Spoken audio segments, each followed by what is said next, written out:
Hello everyone, this is Kelly Beard of KarmicTools.com, and this is your weekly forecast for January 9th through the 15th of 2022. So I thought I'd get this one up early since last week took me a couple extra days to get that overview for the whole year up, but hopefully you're catching up with all the links and ready to go into the new week, which kicks off on the 10th, which is Monday, when Sun sextiles Neptune. This energy activates your ability to dissolve the ego momentarily and allow your soul self to shine through.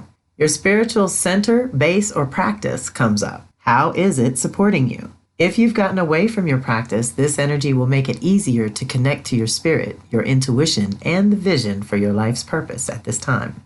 You may find where your contribution is most valued when you step outside of yourself to see how others' needs are important. Find a need and fill it in your own deliciously unique way, as you will be more giving and compassionate naturally under this influence.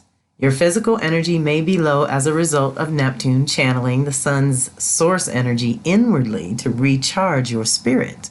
Otherwise, it could be projections of all kinds, yours and other people's as well. Best to spend some intentional solitude, preferably in nature, if, when, and where possible. Deep breath. This is a really good one for the beginning of the year, but like I said, interactions with others could get a little tricky. Now, January 11th, which is Tuesday, Mars in Sagittarius squares off with Neptune in Pisces.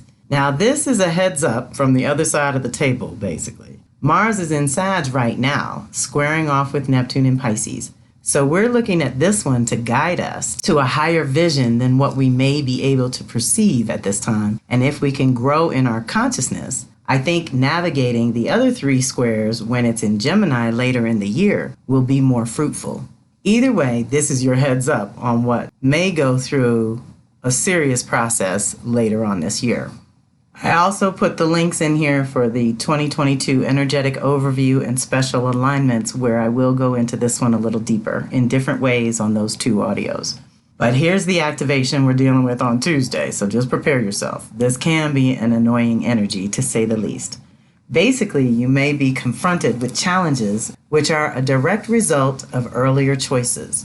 These are the kind of choices you eventually realize were wrong and hoped the consequences would somehow pass you by.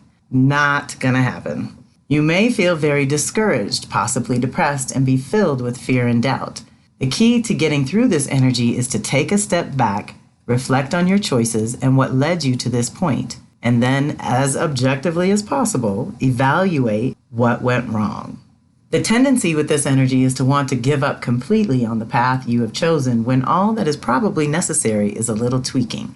Try to identify the aspect that is causing the conflict, and if you don't feel that you can be objective enough or that you struggle with identifying this aspect, try to enlist two other people to give you their opinion, and then follow your gut instinct on the direction to take from there.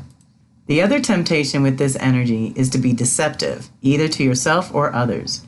Either way, don't give in. It will only come back to bite you harder later. Your physical energy is likely to be low as well. Do not force yourself to do anything that you are truly not feeling right now. Instead, meditate on what action may be necessary when your energy returns. Be still. Avoid confrontations with others, as it is just the energy pushing you out of comfort zone into new territory. This is a test of sorts, and the best way to deal with it is to face your fears and clarify your desires. Okay? Face your fears and clarify your desires to deal with this energy. My personal 2 cents about these two planets, Mars and Neptune, in a difficult angle, is to reflect on what actions have been taken and not worked toward the fulfillment of your dreams and start tweaking there. Deep breath. So actions and choices is Mars department. Neptune's all about faith and dreams and our connection to spirit. So we can either be a little deluded about the choices and actions we want to take, or we're not using our imagination to expand the choices we have, and so we feel trapped and angry and frustrated, right? So deep breath, asking for that clarity anytime you're dealing with Neptune. And of course, I have to remind you about boundaries with other people, because others will be frustrated without having a clue what the source of the frustration is. They're just feeling all this pressure, but they don't know where it's coming from. So you have to do your best not to contribute to that darkness. Deep breath.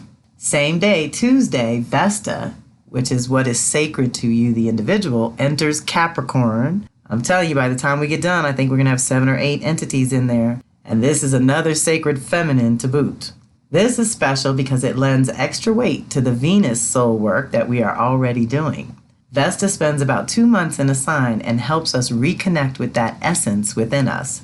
It intensifies the focus and determination, especially in the Capricorn house, which can be a mixed blessing. On one hand, you may be able to finally put something important into a structure or foundation that stabilizes things for a minimum of 4 years.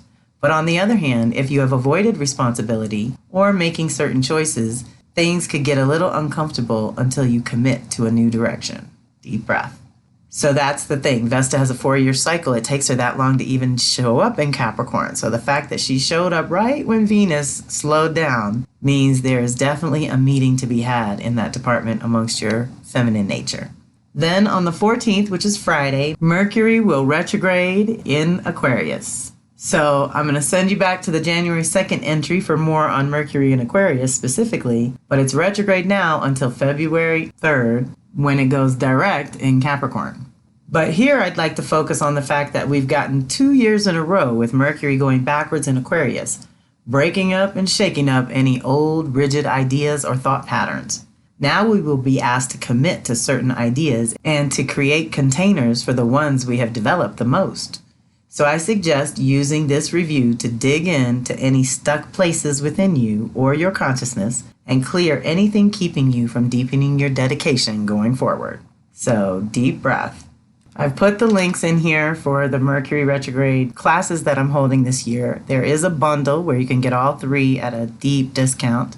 That's the one I recommend so that you're covered for the whole year every time it goes backwards. Also, I've included in here a link to register for next week's Words Across the Water. This is our global community that's doing a little fundraiser. It's only $12, but it's kind of like going to church. It's on Sunday, January 16th at 10 a.m. Pacific, 1 p.m. Eastern. We're supporting my teacher, Yeye Louisa Tish, who is working with Nana Abana, who is setting up a retreat center in Ghana, Africa, that will also have a literacy program and be teaching lots of other classes and all kinds of things that are blessed by the local ancestors. So we really love them and want to support them. And they get together once a month, and this is our January gathering. So you're more than welcome to come join us. It's a lot of artists and poets and musicians and authors and people sharing their offerings and service to the world. It's really a fun, like I said, uplifting, kind of like going to church on a Sunday morning. So join us if you can. Also, I've opened up the registration for the first Astro 101 class of the year. I'd like to do it February 1st through March 22nd. 8 weeks in a row, and I would like this session to be dedicated to the 80s and 90s babies. So if you were born during 1980 to 2000 in that 20-year span and would like to learn about your own blueprint, you are invited to join us. So check that out. I remind you here that I have set it up for the calendar year, if possible, and if people register, I will do them. I need at least 5 people to make this class fun and interesting for all involved. But I also discovered in running it the first time that it's kind of more fun to put it with everyone that's in the similar generation. So this first one's the 80s and 90s babies, because I do already probably have about 5 of you that want to do this class right now. So I'm hoping that this is good timing for you to sign up. And then the next session will be for those who are in their 40s to 50s. And then the third session of the year will be for those that are 60 and up. Like I said, because we do such a focus on cycles and patterns, it just helps if everyone in the class is kind of around the same cycles. Because then if you're at least close by, you can help each other as well. And we do forge a little bond in these classes. They are lots of fun, very supportive. It's a sacred private container. So those in the class are the ones that get access to the Zooms. I may create this as a self-study at some point, but I haven't gotten that far yet, y'all. Eventually, maybe. But it's more fun with people. So check it out.